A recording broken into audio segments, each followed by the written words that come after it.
And we got underway at exactly midday today, but look out to the right-hand side there. Laurence Rohr managing to jump several cars before the start line in the orange, white and blue DKR Oreca. He would then outbrake himself, overtake one or two in that braking area, but most crucially then, as he takes the escape road, overtook 2, 4, 6 maybe cars outside of the track limits. So there were 2 separate penalties for that.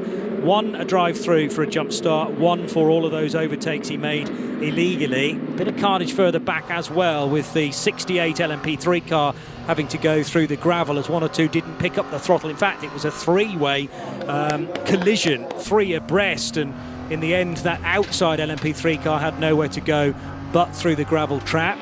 View from Andrew Gilbert's seat as well in the orange and black number 74 Ferrari, which were just a mixed bag of established and emerging talents, which makes it all the better.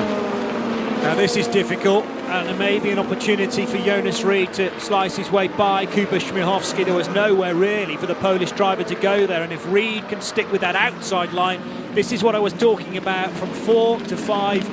You can leave 4 on the outside line, that delivers you directly into the apex and 5 perfectly. A great bit of racecraft from the young German to pick off Kuba Śmiechowski, who slips back a further place in LMP2. Side-by-side GT cars as well, with the 51 Ferrari on the inside line at turn 10. This is a battle for 11th and Charlie Somali, isn't it? And Michael Birch in the Oreca, a 2017 car, chassis number 5, chassis number 136.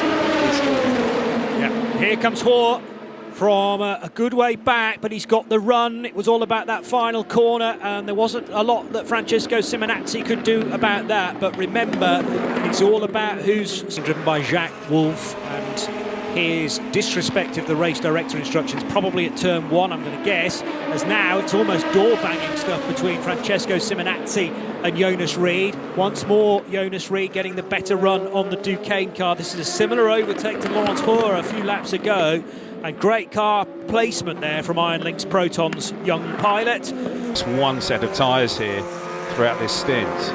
Tell us a little bit about your impressions over the last couple of years with the European Le Mans Series, the atmosphere in the paddock, the commercial environment, because that's important too.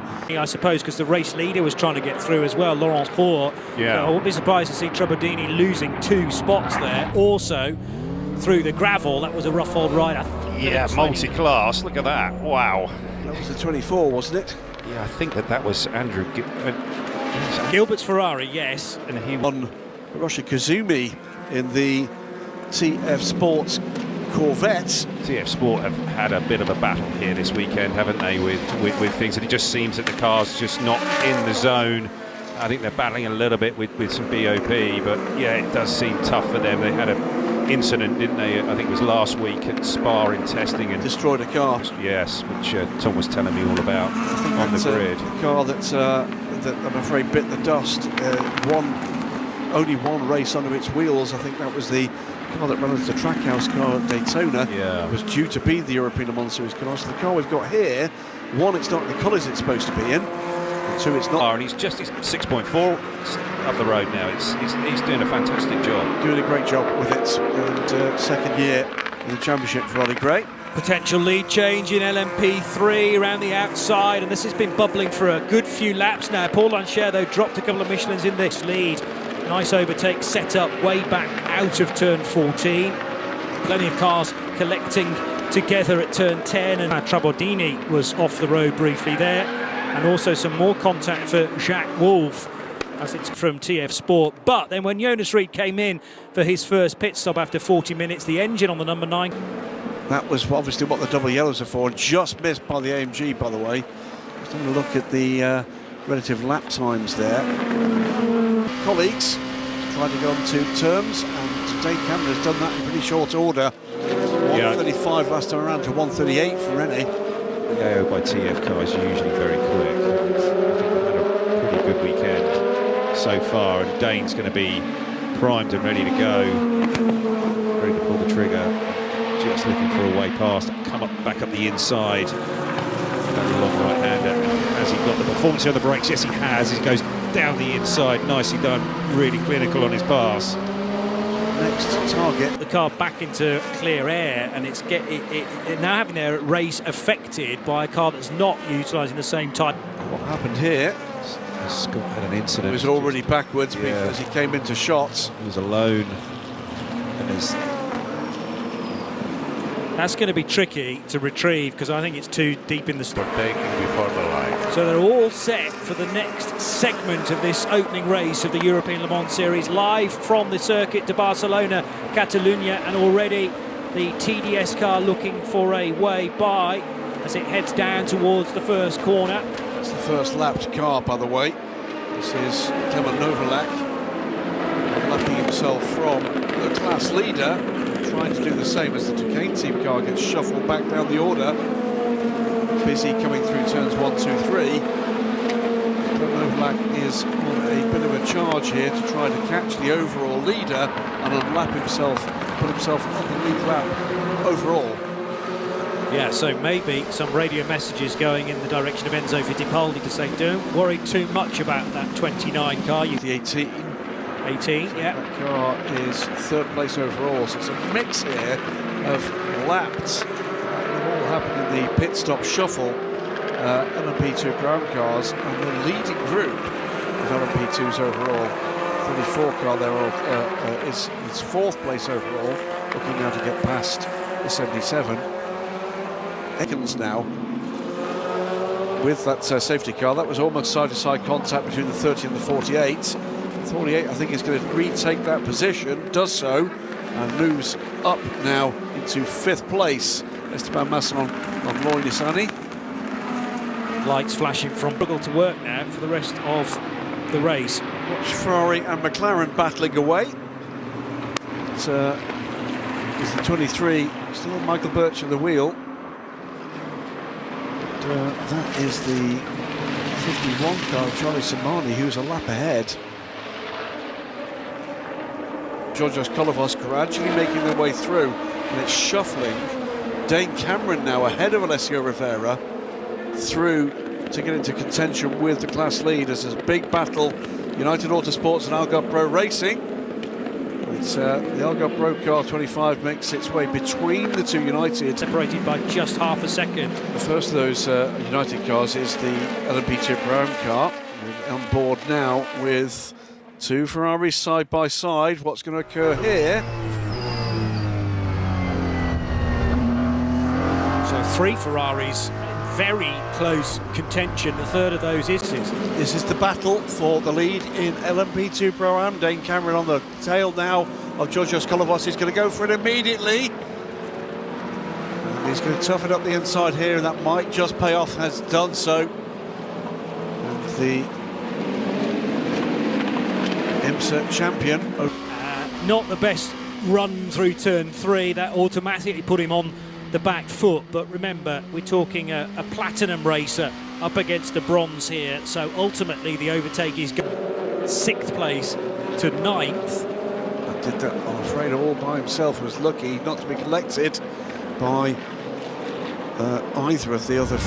Very lucky to be not to be collected by either of the other Ferraris. Some light on the race surface. Really big hit! Big hit on the front of the number 12 car, and that was enough to unsettle the 34. That's Kratz trying to get in the pit lane. Yep, Simonauer did mightily well to gather that back up, and I think he's going to recover to the track. Side by side between the 60 and the 74. And the rejoining M Racing LMP3. So driving the 60 car now, it is Matteo Cressoni. Down the inside he goes of still Andrew Gilbert in the 74 car. Perhaps the strategic chess of LMP3 still to wind out. Side by side here between the 10 and the 25. This is for 5th place. Vlad Lomko and Lorenzo Fluxa. At the moment, Vector Sport retain their place. Algarve Pro wants it. That'd be the end of his time. The number 60 and the number 63 here. This is the battle for second. Yep. Morgan Hannafin troubling Matteo Cressoni for second place in this LMGT3 class. The AMG that was second for so long in the hands of Martin Berry is about to reclaim that position and does so neatly done by Lorcan Hannafin up the inside. Clearly enjoying his new style. Alex Quinn, another of the young drivers on. That was a bit of a brush left rear to front right. The EDEC Sport car on the Inter-Europol car, but doesn't look as if any harm done. 34 car though runs wide and through goes the 28. Looking forward, I know, to experiencing the European tracks. Has had some experience at some of our ELMS circuits. Not always in prototype machinery. But going to be interested to see how this effort goes. They've still got Louis Delatraz to come in that car. Up the inside, 25 on 10. And that is for 6th place. That's the McLaren. That's the McLaren. Yeah, so the McLaren GT car is being summoned to the stewards. Side by side, and the position goes the way of the 83 car. Segments of the first race weekend of the year, when you open up your mental pencil box and realise you've forgot the ruler. And it does feel like that as you try to work out where the changes are. There's surely not room to thread the needle there. And thankfully, thought again about it, but now using plenty of the pit road exit, and the 25 car down the inside of Lorenzo Fluxa on Gregoire Saucet, and made that move stick. The question is, as it jinked out to the right, did it breach the track? Now, the incident involving 3 cars at turn 13 is under investigation. Is that the one that saw... That was the one that there was a clash between the Inter-Europol car and the Johnny Palmer. Might well need intervention.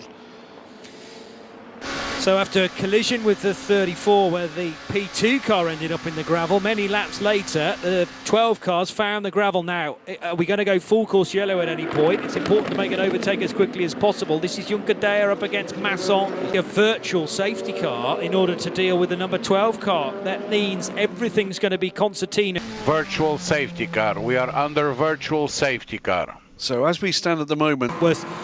Manuel Espirito Santo has also done stints in that car as well, but he'll have company with young Mathis Jobert, the star from Porsche One Make Racing, and from France on his tail in the number 18 EDEC Sport car. They're greeted by the giant LED green number panels, or light panels, to say back to racing, guys and girls. And it is a good getaway, a fairly even getaway from the top few. There's just a little look up the inside from Jobert just to say, I'm here, Pipo, and I'm wanting to get by as quickly as I can. Yeah, young gun versus old dog. And Pipo, very quick, very difficult to catch, even more difficult to pass. McLaren at turn 10. Jobert not giving this one up. He's had there's been a nibble at him already, side by side almost, between the number 20 and the 21 here. This is LMP2 Pro-Am. Alex Quinn and Marino Sato. Sato in the darker blue car and given very little space to go round the corner there. But it's Jobert, who's got his mirrors full of Charles Malaysia, who's got his mirrors full of Theo Porcher, who's got his mirrors full of Richard de Gem. Right, let's do it in reverse order this time. Iron Dame, Sarah Bovey leads Ben Tuck in the Castle Racing car in his Porsche from Ferrari. And it's 6.5 seconds, and that gap is coming down a little again. In LMP3, CLX Motorsport from RLR Motors, M Sports from Ultimate, it is Eligio 1, 2, 3 with that 88 Inter-Europol car that will lose 5 seconds, and still in the mix, astoundingly, is the number 4 Ginetta, 16 seconds off the lead. LMP2 Pro-Am making his way up the order overall. Mathieu Vazevier up to 6th overall now in the LMP2 Pro-Am car. The gap to Louis Delatraz in time terms is just 10 seconds, but there are 4 LMP2 cars between the two. And that's the 1-2, with Matthias Pesch now 5 seconds behind and under pressure from the Proton Competition 77 of Ben Fiscal, and from the 20 Algarve Pro Racing car of Alex Quinn. Some absolutely ridiculous driving here. Look at the queue, and that was Jobert getting underneath Pipo Derani for the race lead. Jobert also then leapfrogged the 51 Ferrari. Of opportunity for the Iron Dames. Sarah Bovey's reached the end of her stint. She had virtually done that at the last pit stop, but it's a chance to get Michelle Gatting in with 47 or so minutes to go once she rejoins. And therefore she should be fine for championship points. Yeah, also in. He's shredded by the end of this lap or the next. Vaxivière almost alongside, now he dive bombs Milesi, and that was a classic dummy to the outside, then to the inside. It's not often you catch up. There is the LMP3 car that I was talking about. It's at the 11. And the problem 30 is seconds to full course yellow.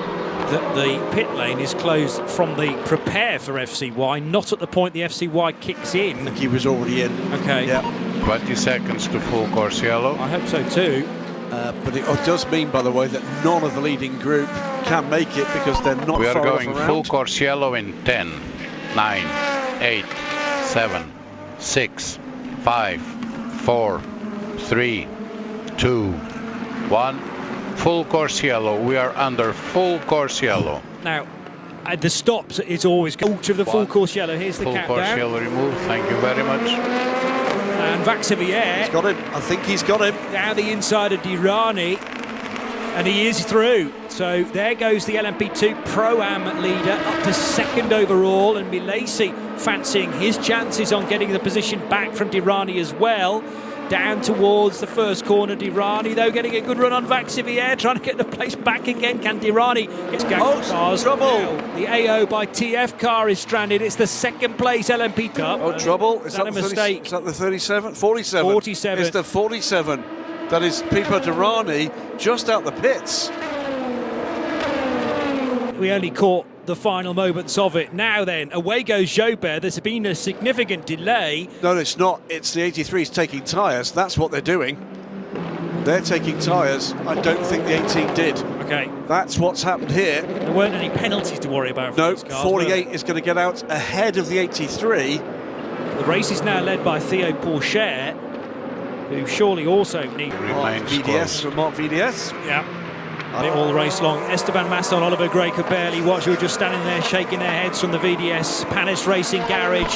Track The safety green, car's in. track We're going is for a green flag. There's over a lap time still on the clock. It's just under 2.5 minutes to go to decide this opening round of the 2025 European Le Mans Series season.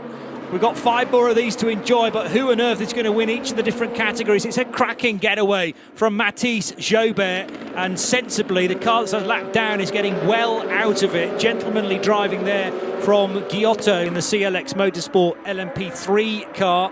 There's now almost some overlapping. Vaxivière leaving his braking very, very late to go around the outside of the number 10 of Pietro Fittipaldi. That was the line from Jobert earlier, and it's worked for the number 83 car. Pietro Fittipaldi going to be looking to fight back, unking as if he's got the potential to get to second. How late does he leave this overtaking manoeuvre down into the braking area, and he's going to get the place on Charles Milesi, and that's the last thing that Mathis Jobert needed, because we've already cleared that bit. Jobert doesn't have the pace. It's on for Mathieu Vaxivière. Can Jobert soak it up? Hugging the inside line at turn 5, but surely the drive off the corner is going to be better. Are they going to touch on the run down towards turn 5? This might be heartbreak for the 18 crew. They might not win the race overall, but they're still going to get the 25 points for the win in LMP2. But Vaxivière had a statement to make in his LMP2 Pro-Am car. And What will be a famous result, Johnny Palmer? well, it will take the record a little deeper into the archives. We almost had a female driver on an overall win in the European Le Mans Series, but it will go instead to the 83 crew of AF Corsa, Francois Perrodo, Alessia Rivera and Mathieu Vaxivière, but still maximum points for the 18 EDEX. The win in LMP3, and it's going to be the Iron Dames. They're going to come back after disaster yesterday in the Michelin Le Mans Cup. A magnificent win for the Iron Dames. The 85 takes the win, and in the 57